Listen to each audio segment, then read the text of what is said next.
Dear student, myself G.U. Patil, I welcome to all of you again for my online lecture series during this lockdown period.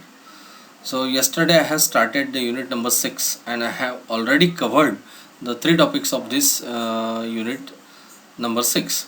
Now this is my fourth online lecture on the same unit, and the topic for my online lecture is WWW, that is World Wide Web. So let's see what is WW overview. So WWW stands for World Wide Web.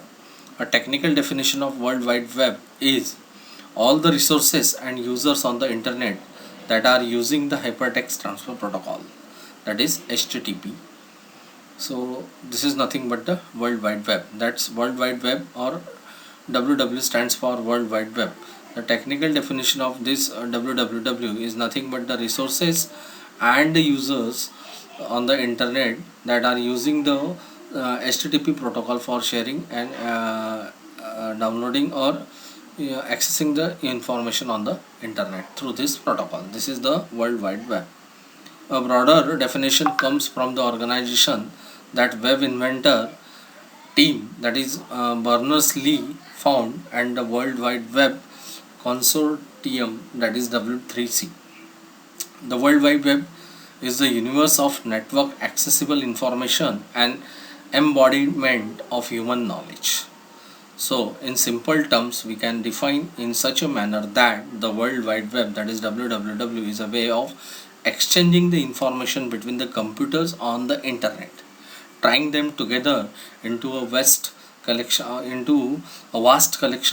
interactive multimedia resources. That is, in simple way, we can define the same World Wide Web in is nothing but it is the way of exchanging the information between the computers on the internet, trying them together into the vast collection of interactive multimedia resources. This is nothing but the overview of this World Wide Web, that is WWW. Now, the internet and web is not the same thing. Web uses the particular internet to pass over the information.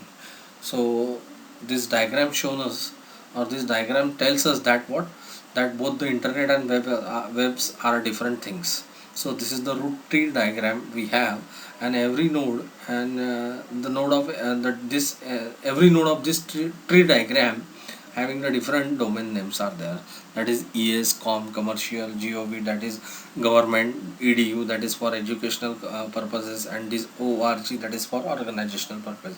So all these nodes or all these domain names are nothing but they are using the particular service of the internet through this web.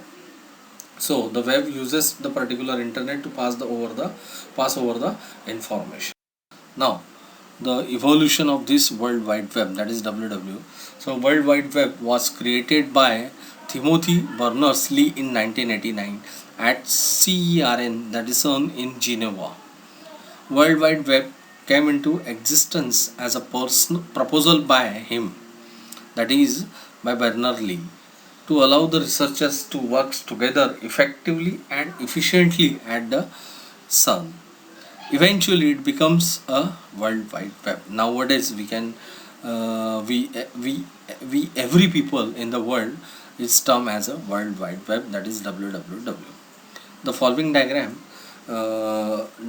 briefly defines the evolution of this World Wide Web, that is WWW. So at initially by Berners-Lee in 1989, so web version is 1.0.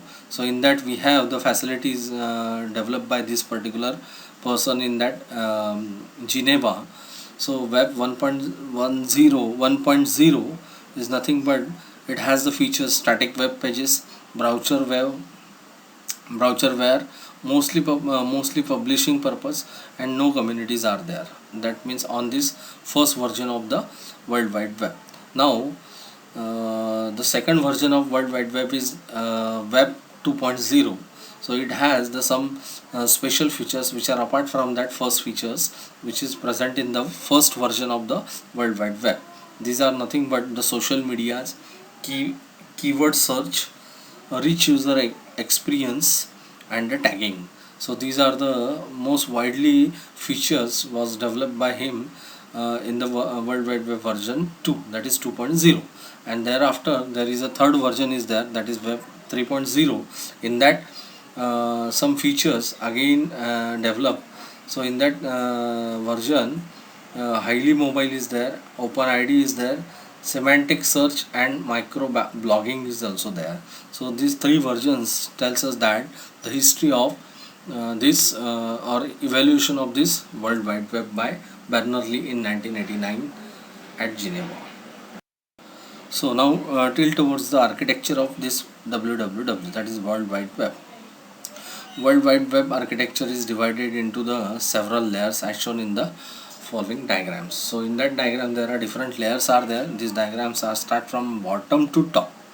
So at the top there should be one layer is that is user interface and application. Then after there is a cryptography, trust, proof, queuing is there, that is SPARQL, ontologies, rules, some taxonomies and data interchange, syntax, identifier and character set.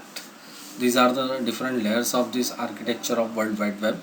We can see the every layer in detail one by one in the next slide. So the first layer, that is called as identifiers and character sets. So uniform resource identifier, that is URI, nowadays the people is also called it as a URL, is used to uniquely identify the resources on the web, and Unicode makes it possible to build the web pages that can be read and write in the human language. This is nothing but the identifier and character set which are present in the first layer of that architecture of World Wide Web. Now the second layer is called as a syntax. So syntax, for syntaxing, that is XML, that is extensible markup language, help us to define the common syntax in semantic web. So this is nothing but the about XML, that is extensible markup language, which help us to define the common syntax which is used in the semantic web page or web. Now the third is data interchange. Resource description framework, that is RDF, help in define core representation of the data for the web. This is the most important thing, that is RDF, resource description framework, which help in defining the core representation of data for the web. That is RDF represent the data about the resource in the graphical format. Now the next is taxonomies, that is RDF SEMA, that is RDFS, allows more standardized description of taxonomies and other ontological construct on the web.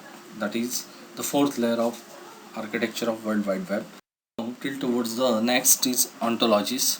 So web ontology language, that is OWL, offers more construct over the RDFs. It comes in the following three format or versions. We can say that OWL Lite for taxonomies and simple constraints, OWL-DL for full description logic supports, and OWL for more syntactic freedom of RDF.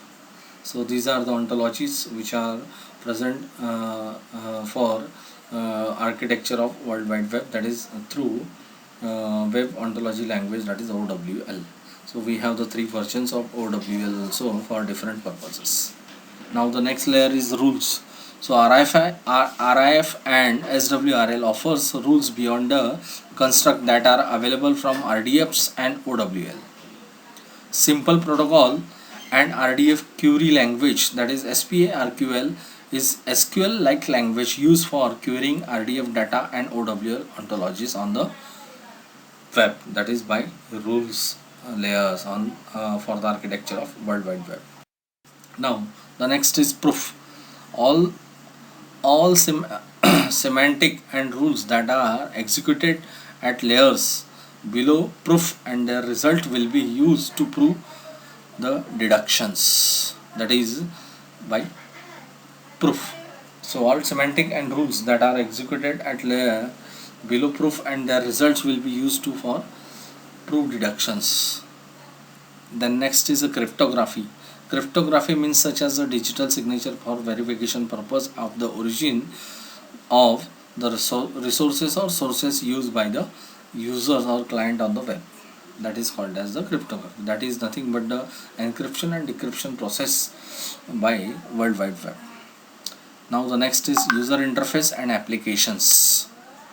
On the top of the layer, user interface and application layer is built for the user interaction. This is most widely used layer by the user or client that is on the top of this architecture, that is user interface and applications. So now let us move towards the operation of World Wide Web. So these are the following steps we have that explains us the operation of World Wide Web. The first step, user enters the URL, that is say we can say that www.tutorialspoints.com of the web page in the address bar of the web browser. So we need the web browser, and in that web browser we have the address space, and in that address space we are entering the URL, that is www.tutorialspoints.com. This is the first step of World Wide Web. Then browser, that whatever the browser we have using, then that browser requests the particular domain name server for the IP address corresponding to the respective URL, that is www.tutorialspoints.com. Then third step is, after receiving the IP addresses, browser send the request for the web page to the web server using Hypertext Transfer Protocol language, that is HTTP protocol, which specifies the way of the browser and web server communicates. This is the third step. Now we have fourth, then web browser or web server request using HTTP, that is Hypertext Transfer Protocol, and checks its search for the requested web page is there or not. If it is found, then return its back to the web browser and close the Hypertext Transfer Protocol connections. And once it is suppose if it is not found, then it will be again research it.